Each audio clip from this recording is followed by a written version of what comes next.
વર્ષ 2012ની અંદર પ્રવીણ અને દીપક તે બંને દ્વારા પોતાના ફેમિલીની અંદર જ તે ઘર કંકાસને લઈને બે લોકોની હત્યા કરવામાં આવી હતી, જેની અંદર પ્રવીણની પત્ની જે છે મધુબેન અને કાકીજી સાસુ રંજનબેન, આ બંનેની હત્યા થઈ હતી.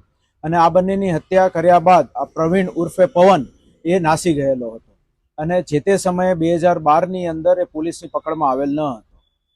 છેલ્લા 6 મહિનાથી માનનીય CP sir Brijesh Kumar Jha sir દ્વારા જે કંઈ પણ સિરિયસ ગુનાના આરોપીઓ છે તેઓની ધરપકડ કરવા માટે તેને ક્રાઇમ બ્રાન્ચને સૂચના આપેલ હોય, એક પછી એક આવા જે જૂના કેસીસ હતા અને 302, 307ના આરોપીઓ હતા તે લોકો ઉપર સતત વોચ અને તે લોકોનું ઉપર ઇન્ટરસેપ્શન અને અલગ અલગ ટેકનિકલ માધ્યમથી અમારી ગતિવિધિ શરૂમાં હતી. તે દરમિયાન અમને માહિતી મળી કે આ પ્રવીણ ઉર્ફે પવન જે છે તે યુપીમાં હોવાની સંભાવના છે.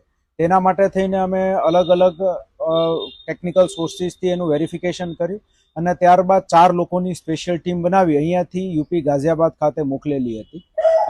એએસઆઈ જલદીપસિંહ, તે ઉપરાંત તેમની સાથે મોહિલરાજ, કૃષ્ણદેવસિંહ અને હરસુખભાઈ, આ 4 લોકો ત્યાં ગયા અને ત્યાં જઈને વેશ પલટો કરીને સૌપ્રથમ તો એમણે વેરીફાઈ કર્યું કે ખરેખર આરોપી કઈ જગ્યાએ છે.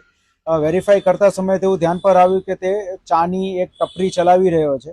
તો પછી કોઈ ફેરિયા બનીને, કોઈ શાકભાજીની લારી ચલાવીને એ રીતે જઈને અને કેમ કે 12 વર્ષનો સમય થઈ ગયો હતો, ચહેરો પણ બદલાઈ ચૂક્યો હતો, એટલે સૌપ્રથમ તો એ પવાના નામે ત્યાં ઓળખાતો હતો. એને વેરીફાઈ કર્યું કે આ એ જ વ્યક્તિ છે, એની સાથે વાતચીત કરી અને એકવાર 4 દિવસ આ બધું રેકી કર્યા બાદ કન્ફર્મ થયું કે આ વ્યક્તિ એ જ છે, ત્યારબાદ તુરંત જ તેની ધરપકડ કરીને કાયદેસરની કાર્યવાહી હાથ ધરવામાં આવેલી.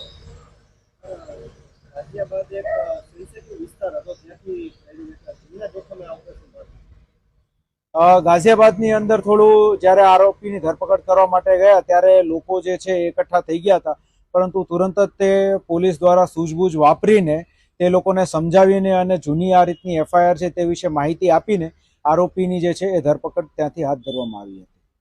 અહીંયા શું કરતો હતો સાહેબ આરોપી? અહીંયા રહેતો ત્યારે જે તે સમયે તે અહીંયા મજૂરી કામ એવું કરતો હતો અને ભાડે રહેતો હતો અને પછી તે આ મર્ડર કર્યા બાદ નાસી ચૂક્યો. પ્રાથમિક કારણ શું હતું મર્ડર કરવાનું? ઘર કંકાસની અંદર એણે બંનેનું મર્ડર કરેલું.